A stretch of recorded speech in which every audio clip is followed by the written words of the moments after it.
Bueno, nestas datas que máis que menos mercamos pola internet, veñen eses paquetiños a casa, as empresas de transporte non dan feito. E isto está, atención, directamente relacionado con isto, con que os talleres estén absolutamente saturados. Por que? Non lles dan chegado as pezas veñen con esas empresas de transporte que están ata os topes e, polo tanto, hai un tope aí para os talleres que non dan superado, No, dende logo, estes días hai que rezar para non ter un percance co coche porque quedamos días sen el, Mirade, aí no taller de Ana e de Jorge na Estrada din que non dan abasto, que eles de normal, cando piden unha peza, tardalle 2 días en chegar, pero que agora, como mínimo, tardalle 4. Esos son pezas que veñen do país, porque se son as pezas orixinais e veñen do estranxeiro, xa moito máis. Eso sí, hai esperanza, porque se, por exemplo, temos unha luz do coche estropeada ou cousas máis pequeniñas, din que eles no día non las arranxan. Que se debe tanto movimento? Por que hai tanta cousa, tanto atraso e tanto problema agora no taller?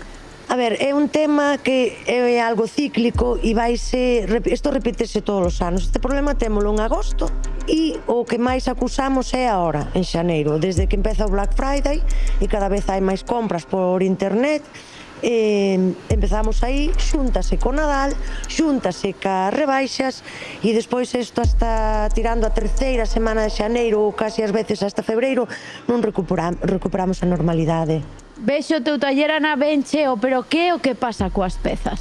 A ver, as pezas non chegan. Entre que os transportistas lle dan vacacións e todo eso, pois e hai moitísima demanda polos regalos de Nadal e todo iso, pois hai demora na entrega, sí. Como reaccionan os usuarios con esta noticia?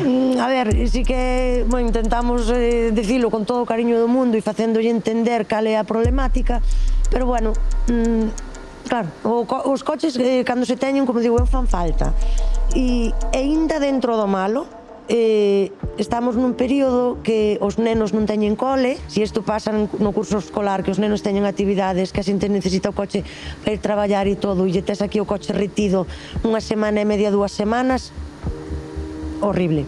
Entón, Ana, se me estropea o coche, teño que traelo, cantos días teño que agardar para telo de novo comigo? A ver, pois xa habería algo que implique pedir unha peza a orixe ou algo así. O que antes tardaríamos 2 días, 3, agora imos meternos nunha semana.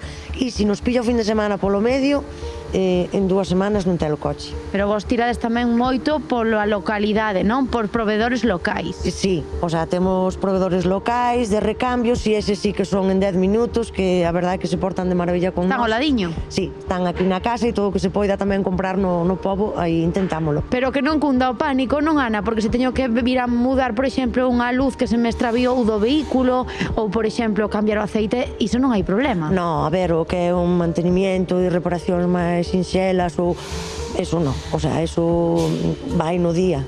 Que mensaxe lle lanzamos á xente que ten que agardar polo seu coche? Supoño que paciencia. A ver, pois sí, paciencia, porque claro, é algo alleo a nós, eu sempre o digo, é algo que nós non damos metido baza ni xestionado de outra forma, pero paciencia.